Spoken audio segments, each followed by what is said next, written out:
سورہ کہف کا ایک مرکزی مضمون ہے. پہلے رکوع میں بات آتی ہے انا جعلنا ما علی الارض زینۃ لها لنبلوہم ایہم احسن عملا. ہم نے اس دنیا پر جو کچھ ہے، یہ اسکائی اسکریپرز بن گئے ہمارے زمانے میں، اور یہ شاندار بلڈنگز ہیں، اور یہ کچھ ہے، ہم نے زینت اور زیبائش اور آرائش بنا دیا ہے تاکہ آزمائیں. انہی کے حسن کا شکار ہو جاتے ہو اور ان کے پرستار بن کر رہ جاتے ہو. رخ روشن کے آگے شمع رکھ کر وہ یہ کہتے ہیں ادھر جاتا ہے دیکھیں یا ادھر پروانہ آتا ہے. پھر بھی اللہ ہی کے عاشق بنے رہو، اللہ ہی سے محبت کرو تو کامیاب ہو گئے. دنیا کو برتو. اگر دنیا یہ عروس ہزار داماد جو ہے اگر کہیں یہ محبوبہ بن گئی تو گئے، ختم. وَمَا الْحَيَاةُ الدُّنْيَا إِلَّا مَتَاعُ الْغُرُورِ. یہاں بھی آخری الفاظ وہ ہے کہ دنیا کی زندگی دھوکے کے سوا کچھ نہیں. کیوں؟ اگر تو دنیا کی زندگی میں گم ہو گئے، جیسے کہ اقبال نے کہا ہے کہ کافر کی یہ پہچان کے آفاق میں گم ہے، اور مومن کی یہ پہچان کے گم اس میں ہے آفاق. دنیا میں رہو، طالب دنیا نہ بنو، طالب عقبہ، طالب آخرہ. دنیا میں رہو، برتو، استعمال کرو، تمہارے لیے پیدا کیا گیا بھائی، برتو. متاع ہے، برتنے کی شے ہے. ہاں حلال اور حرام کی پابندیاں سامنے رکھو، باقی برتو. مطلوب یہ نہ ہو، مقصود یہ نہ ہو، مطلوب آخرہ ہو. انما الدنیا خلقت لکم وانتم خلقتم للآخرہ. منزل وہ رہے، مستحضر رہے، سامنے رہے کہ میں تو اجنبی ہوں، یہاں یہ میرا وطن نہیں ہے. الدنیا سجن المومن و جنت الکافر. جیسے کسی پرندے کو کسی پنجرے میں بند کر دیا گیا ہو، اس طرح ہمیں اس دنیا میں بھیج دیا گیا. اللہ کی مرضی ہے، اس نے بھیجا ہے. جب تک وہ چاہتا ہم رہیں گے یہاں، لیکن ہمارا دل یہاں نہیں لگے گا. بازار سے گزرا ہوں، خریدار نہیں ہوں. طالب دنیا نہ ہو تب تو یہ کوئی دھوکے کا سودا نہیں، وطن نہیں، بالکل نہیں. حضور نے خود فرمایا مجھے تمہاری اس دنیا میں سے فلاں فلاں چیزیں بہت پسند ہیں، اور کس قدر ریئلسٹک ہیں. آپ نے عورتوں کے بارے میں فرمایا مجھے اس دنیا سے پسند ہے عورت. دنیا پر سوار رہو، دنیا کو اپنے اوپر سوار نہ ہونے دو. بس بات صرف یہ ہے. کافر کی یہ پہچان کہ آفاق میں گم ہے. ایک راستہ یہ ہے، ترک دنیا کے معنی ہے ترک لذات دنیاوی، آسائشوں کو ترک کرنا. سختیاں جھیلنا کس لیے؟ تاکہ دنیا سے ظلم کا خاتمہ ہو، باطل کا تختہ الٹ دیا جائے، ظلم کا استیصال. ظاہر بات ہے ظالم آسانی سے ظلم نہیں چھوڑے گا. محنت لوگ کریں، کھائیں گے ہم، عیش ہم کریں گے. محنت کسان کرے جا کے کھیت میں، ہم لے آئیں گے اپنا حصہ اور عیش کریں گے. یا کوئی سوشل ڈسکریمنیشن ہے، یہ اونچا ہے یہ نیچا ہے، یہ تو پیدا ہی ہوا ہے شودر، یہ اس سے نکل ہی نہیں سکتا. اور یہ پیدا ہوا برہمن، یہ تو اونچا ہے. اس تینوں قسم کے ظلم، اس کا خاتمہ کرنا، اس کے لیے جد و جہد کی ضرورت ہے، جہاد کی ضرورت ہے، قتال کی ضرورت ہے. اور جہاد و قتال آپ نہیں کر سکتے جب تک کہ لذات دنیاوی سے کنارہ کشی نہ کریں، جب تک کہ اپنی بیلٹ کو ٹائٹ نہ کریں، جب تک کہ اپنی ضروریات زندگی کو کم نہ کریں. تو پھر وہ جد و جہد، وہ محنت، وہ جہاد، اس کے لیے آپ کے پاس وقت ہوگا، اس کو آپ لگا سکیں گے. پھر اس میں جب سخت سے سخت منزلیں آئیں گی تو اس میں میدان میں مقابلہ بھی ہوگا، جان کی بازی بھی کھیلنی پڑے گی. اس میں قید و بند کا وقت بھی آ سکتا ہے. 3 برس تک اگر محمد عربی صلی اللہ علیہ وسلم پورے خاندان بنی ہاشم کے ساتھ بدترین اسیری سمجھ لیجئے شیب بنی ہاشم میں جو رہیں، یہاں تو اسیروں کو آپ راشن تو دیتے، کھانا تو دیتے، وہاں تو اصل جو ہے وہ تو دونوں طرف سے گھاٹی کا منہ بند کر دیا گیا تھا، سیل تھی کہ کوئی شے جو ہے وہ جانے نہ پائے اندر.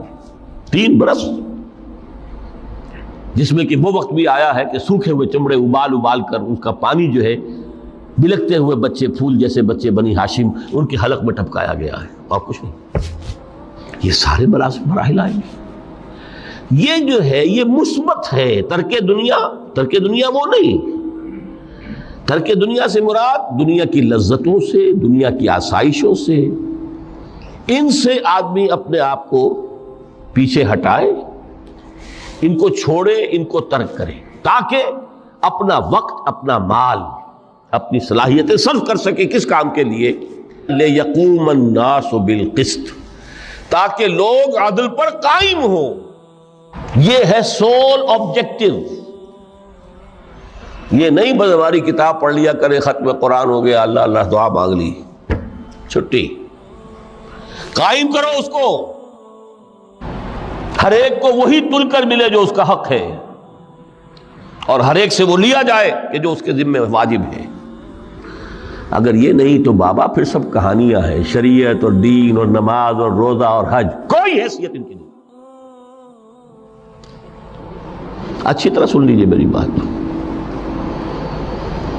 قرآن مجید میں کہلوایا گیا حضور سے، قل یا اہل الکتاب لستم علی شیء حتی تقیموا التوراۃ والانجیل وما انزل الیکم من ربکم۔ اے نبی ان سے کہہ دیجئے، اے کتاب والو تمہاری کوئی حیثیت ہی نہیں، ہماری نگاہوں میں تمہارا کوئی مقام ہی نہیں، جب تک کہ تم قائم نہیں کرتے تورات کو اور انجیل کو اور جو کچھ کے نازل کیا گیا تمہاری طرف، تمہارے رب کی طرف سے۔ قائم کرو، پھر آؤ ہم سے بات کرو، ہم سے دعا کرو، ورنہ دفع ہو جاؤ۔ Nothing doing. They don't care for you. لستم علی شیء حتی تقیموا التوراۃ والانجیل وما انزل الیکم من ربکم۔ اب قانون خداوندی تو بدلتا نہیں ہے، نہ فرام پرسن ٹو پرسن، نہ فرام نیشن ٹو نیشن، نہ فرام امہ ٹو امہ، اٹل ہے۔ وَلَن تَجِدَ لِسُنَّتِ اللَّهِ تَبْدِيلًا وَلَن تَجِدَ لِسُنَّتِ اللَّهِ تَحْوِيلًا۔ سنت اللہ تو ایک ہے۔ اب اس آیت کو ذرا پڑھیے، قُلْ يَا أَهْلَ الْقُرْآنِ لَسْتُمْ عَلَىٰ شَيْءٍ حَتَّىٰ تُقِيمُوا الْقُرْآنَ وَمَا أُنزِلَ عَلَيْكُم مِّن رَّبِّكُمْ۔ کہہ دو اے محمد کہ اے قرآن والو تمہاری کوئی حیثیت نہیں ہے ہمارے سامنے جب تک کہ تم قرآن کو قائم نہیں کرو۔ پڑھ لو اور اس کے قرات کے مقابلے منعقد کرا لو، اور سونے کے تاروں سے اسے لکھ لو، اور اس کو جو چاہو کر لو، کوئی حیثیت نہیں۔ قائم کرو اس قرآن کو، اس کے نظام کو، اس کے قانون کو۔ سورہ شورى میں حضور سے کہلوایا گیا، قل وَأُمِرْتُ لِأَعْدِلَ بَيْنَكُمْ، مجھے یہ حکم ہوا ہے کہ میں تمہارے مابین عدل قائم کروں۔ میں واعظ بن کر نہیں آیا، میں بدھ مت کے بھکشو بنانے کے لیے نہیں آیا تمہیں۔ ہاں انقلابی عمل میں ایک مرحلہ آتا ہے، بدھ مت کے بھکشو بننا پڑتا ہے کچھ عرصے کے لیے، تیاری کا مرحلہ، لیکن مستقل نہیں ہے یہ بدھ مت کے بھکشو۔ یہ بدماش جس طرح چاہیں کھل کھیلیں، ظالم جس طرح چاہیں لوگوں پر ظلم کرتے رہیں، تشدد اور جبر کا جس طرح سے چاہے معاملہ کرے، استحصالی نظام جس طرح ہوتا ہے چلتا رہے۔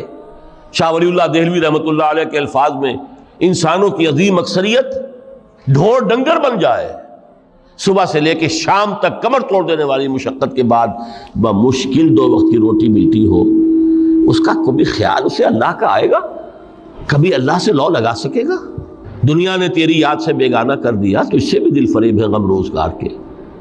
اس لیے حضور نے فرمایا کاد الفقر ان یکون کفرا، یہ فقر جو ہے یہ تو انسان کو کفر تک پہنچا دیتا ہے۔ عدل قائم کرو۔ وما الحیات الدنیا الا متاع الغرور، یہاں بھی آخری الفاظ وہ ہے کہ دنیا کی زندگی دھوکے کے سوا کچھ نہیں۔ کیوں؟ اگر تو دنیا کی زندگی میں گم ہو گئے، جیسے کہ اقبال نے کہا ہے کہ کافر کی یہ پہچان کے آفاق میں گم ہے، اور مومن کی یہ پہچان کے گم اس میں ہے آفاق۔ دنیا میں رہو، طالب دنیا نہ بنو، طالب عقبہ، طالب آخرہ۔ دنیا میں رہو، برتو، استعمال کرو، تمہارے لیے پیدا کیا گیا، بھائی برتو، متاع ہے، برتنے کی شے ہے۔ ہاں حلال اور حرام کی پابندیاں سامنے رکھو، باقی مر تو مطلوب یہ نہ ہو، مقصود یہ نہ ہو، مطلوب آخرہ ہو. انما الدنیا خلقت لکم وانتم خلقتم للآخرہ.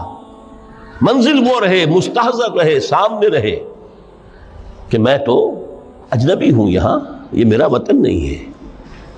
الدنیا سجن المومن و جنت الکافر. جیسے کسی پرندے کو کسی پنجرے میں بند کر دیا گیا ہو، اس طرح ہمیں اس دنیا میں بھیج دیا گیا. اللہ کی مرضی ہے، اس نے بھیجا ہے. جب تک وہ چاہتا ہم رہیں گے یہاں، لیکن ہمارا دل یہاں نہیں لگے گا. بازار سے گزرا ہوں، خریدار نہیں ہوں.